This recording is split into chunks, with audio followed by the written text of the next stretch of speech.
podcast diferente, conversa sobre diversos assuntos da Paraíba, do Brasil, do mundo, da sociedade, da enfermagem, da medicina, da gastronomia, de tudo, né, João Gabriel? O que tiver aqui pra comentar, a gente se mete no meio. A gente arrocha ou não? Arrocha ou não? Tu arrocha mesmo, não?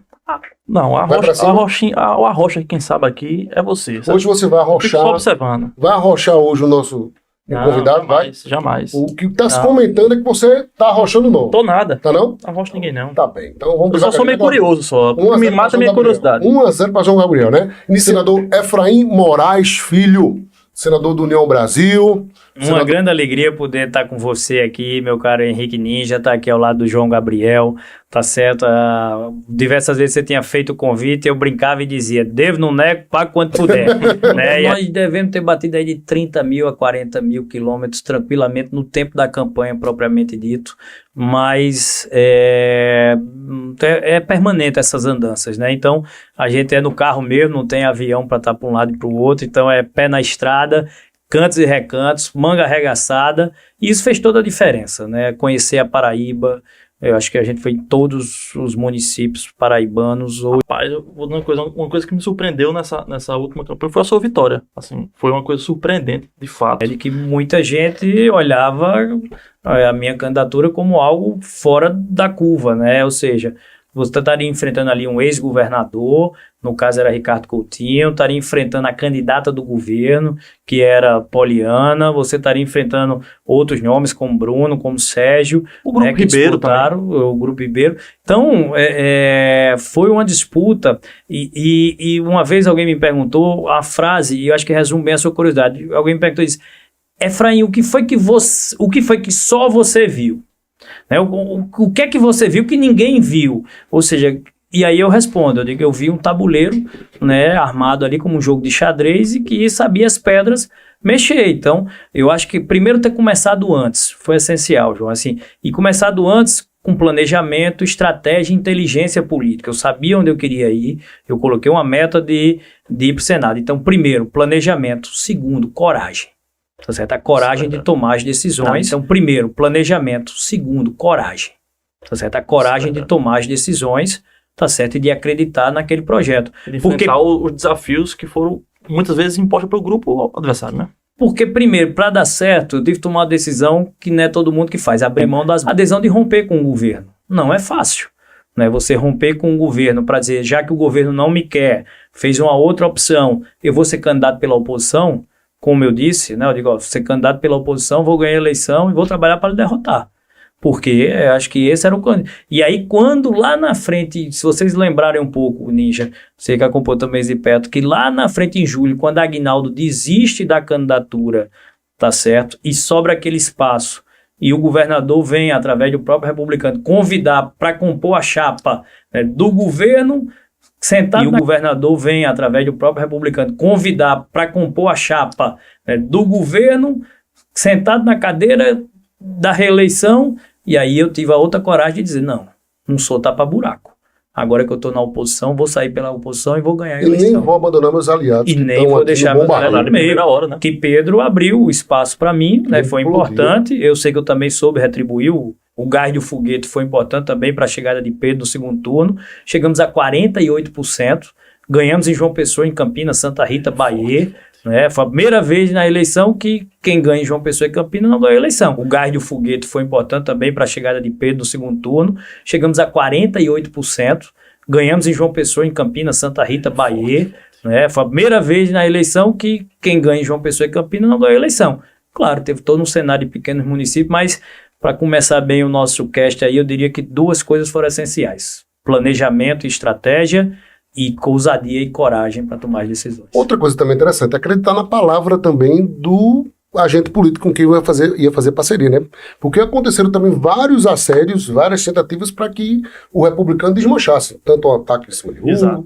Né? Ela dá para a gente, como você teve também que fazer essa leitura dessa conjuntura para dizer, esse aqui vai ser meu aliado até o fim e eu tenho certeza que não vai romper comigo. Deixa eu contar um pouco dessa história. E aí você fala dos republicanos, mas vamos incluir também os prefeitos nessa linha, né? Porque muita gente duvidava que os prefeitos pudessem resistir a uma pressão do governo na hora que viesse. Aquela caneta maravilhosa que tinha. E começando por eles. Tudo. Muitas vezes, e os prefeitos contam essa história, quando o vínculo estava muito forte, aí vem muito disso, né? A minha relação de construção sempre foi além da política. Tinha parceria política, mas tinha também a relação de amizade, de vínculo, de confiança na palavra, do dito e feito, né? De ter sentado com muitos desses prefeitos e ter dito, olha, quer um compromisso. Muitos prefeitos disseram, você começou a trabalhar como senador antes de ter um voto no meu município. Teve um município que, como deputado federal, eu não era votado. Eu disse, amigo, eu quero lhe dar discurso para que quando eu for daqui a um ano pedir voto, você diga, eu estou votando em Efraim porque para cá ele trouxe um posto de saúde, ajudou a reformar uma escola, um calçamento de ruas, ou seja, então quando chegou daquele um ano depois, que aquele meu recurso tinha chegado, que o cara tinha discurso, que o governador foi para cima, o prefeito disse, governador, meu voto para governo é seu, tem um compromisso com você, agora para senador Efraim não abro mão. E chegou em algum ponto de que ele insistiu, eu disse, olha, é melhor não insistir, porque se tiver que escolher, pode ser que não seja o senhor. Então, quer dizer, prefeitos deram esse testemunho, né, que se fosse para a escolha vir. Então, isso permeou um pouco as decisões que vocês acompanharam, e muitos se perguntavam, João, de dizer, olha, por que que o prefeito cruzou o voto? Porque ele tinha um compromisso com o governo e quis manter, e tinha um compromisso comigo e quis manter. E o que é interessante também, aí você tem que usar um pouco dessa inteligência política. Literalmente. Não, que muitos prefeitos eram desacreditados nessa coisa de manter compromisso, né? A minha relação de construção sempre foi além da política. Tinha parceria política, mas tinha também a relação de amizade, de vínculo, de confiança na palavra, do dito e feito, né? De ter sentado com muitos desses prefeitos e ter dito, olha, quer um compromisso. Muitos prefeitos disseram, você começou a trabalhar como senador antes de ter um voto no meu município. Teve um município que, como deputado federal, eu não era votado. Eu disse, amigo, eu quero lhe dar discurso para que quando eu for daqui a um ano pedir voto, você diga, eu estou votando em Efraim porque para cá ele trouxe um posto de saúde, ajudou a reformar uma escola, um calçamento de ruas. Perguntou, disse, e se o governo não quiser o seu nome? Aí surgiu a famosa frase, foguete não tem ré. E ponto que foi uma frase e que ela só causou o impacto que causou porque também ela soube unir conceito e atitude. Então eu disse, eu cumpri meu papel como deputado federal. Foram 4 mandatos, trouxe emendas para cá, por exemplo, como a maior emenda de saúde pública da história que viabilizou o Hospital Metropolitano, tá certo? É a grande referência talvez dos meus anos de deputado federal. O Hospital Metropolitano ali é a maior emenda de Efraim. Mas eu disse, cumpri meu papel, agora eu vou pro Senado. E se tiver de ir pro Senado, é agora. Uma vaga, muita gente dizia, puxar outro assunto aqui, é uma vaga só, deixa pra ir na de 2 lá na frente, lá de 2 lá na frente vai estar tumultuado. Enquanto Poliana foi tentar tirar Ricardo na justiça, dizendo que Ricardo poderia ser candidato, então em vez de votar em Ricardo para não perder seu voto, vote em mim, a minha estratégia foi outra, dizer, eu vou lhe derrotar nas urnas. Não vai depender de ficha limpa, não. A Paraíba tem que eleger um senador ficha limpa nas urnas para não ficar dependendo de uma liminar. Então, tivemos uma vitória, João, 160 mil votos. Acho que isso é importante. Não foi uma vitória ali apertada, sim, né? É uma vitória de 160 mil votos, é uma margem muito alta. Para você ter uma ideia, a última eleição de 2018, Daniela ganhou de Luiz Couto por 40 mil votos.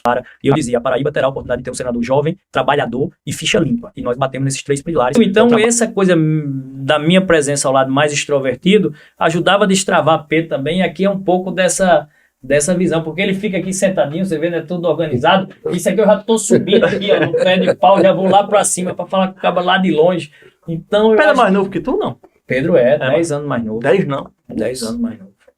Então eu gostei do elogio, né? Pelo putz, não, então, não, ou eu estou bem conservado, ou o Pedro que tá muito gato. Eu vi Pedro esses dias, o bicho tá com uma barbona mesmo, tá maior caminho a barba dele, bicho. Eu acho que o Bruno foi um grande parceiro, eu costumo dizer isso, lealdade se paga com lealdade, né? Pegou na nossa mão, fez a defesa desde o primeiro momento, foi um dos grandes defensores antes de eu ir para Pedro. Pode ver. Eu nunca fui aquele político que está envolvido em picuinha, em rame-rame, né? E muitas vezes está criando factóide através de uma briga, disputa. Não, eu sempre fui um político de agenda, né? Então, discutir empreendedorismo, discutir desenvolvimento. E nesse ponto, o Congresso chamou para si um projeto que é de autoria de um paraibano, né, do senador Efraim Filho, que nacionalizou o meu mandato. E aí, todas essas idas e vindas acabaram fazendo com que nós tivemos essa presença tão expoente aí na mídia nacional, né? Quem viu todas as redes, Jornal Nacional, Já Band, vi SBT, você. Record, Globo CNN. News, CNN, foi Jovem Pan de todo canto, Ninja Cast, tá certo? Graças a Deus. Todas essas grandes potências da mídia, a gente marcou presença. Então, 20 anos depois, eu estava ocupando um espaço, né, que eu vi meu pai chegar lá. Depois meu pai perdeu uma eleição para o Senado, né, faz parte do jogo da política. Diz que coragem não é ausência de medo. Né?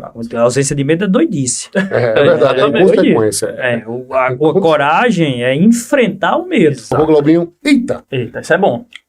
vai com Cícero aqui em João Pessoa, essa informação já é exclusiva, já conversaram, já namoraram, paquerou, namorou e casou já? Já tá... Essa manchete o Ninja Cast não vai tirar hoje daqui não. Não? Eita, Ih, rapaz, É uma agora. decisão que a gente está pensando, está refletindo, né? Temos conversado, dialogado com todos os nomes. Tem muito a ver e ver como as coisas casam, João. Você já viu que você gosta disso. Da questão da independência que eu falei. Aquela independência que eu conquistei nas urnas tem a ver com o tema de que aqui em João Pessoa, Cícero, Rui, Nilvan, Gilberto, Cartacho, tá certo? Todos os Queiroga, todos os nomes que estão aí colocados, todos eles fizeram outra opção para o Senado.